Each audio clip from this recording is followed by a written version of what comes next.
Nachoka baba yenu Clemence Mwandambo, nachoka mimi. Kama tumepata doa, na basi mimi nachoka. Nimemaliza. Jeshi la polisi mkoa wa Mbeya limeeleza kumshikilia Clemence Kenani Mwandambo, mwalimu wa shule ya awali ya St. Clemence na mkazi wa Uzunguni A jijini Mbeya kwa tuhuma za kuchapisha na kusambaza taarifa za uongo pamoja na kukashifu imani za dini mbalimbali kupitia mitandao ya kijamii. Kwa mujibu wa taarifa iliyotolewa siku ya jana Disemba 29 mwaka 2025 na ofisi ya kamanda wa polisi mkoa wa Mbeya, mtuhumiwa alikamatwa mnamo majira ya saa 4 kamili katika eneo la Uzunguni.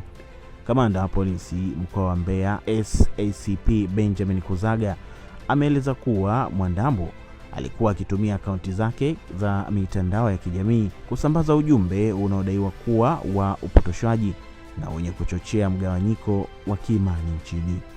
Jeshi la polisi limeeleza kuwa uchunguzi bado unaendelea na endapo ushahidi utathibitisha tuhuma hizo, hatua kali za kisheria zitachukuliwa dhidi ya mtuhumiwa.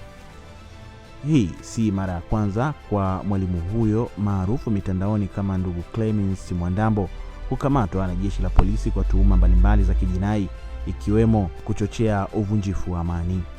Hii ni ST Bongo, endelea kuwa karibu nasi kwa ajili ya taarifa nyingi zaidi.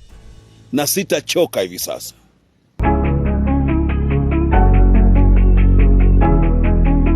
ST Bongo, nyumbani kwanza.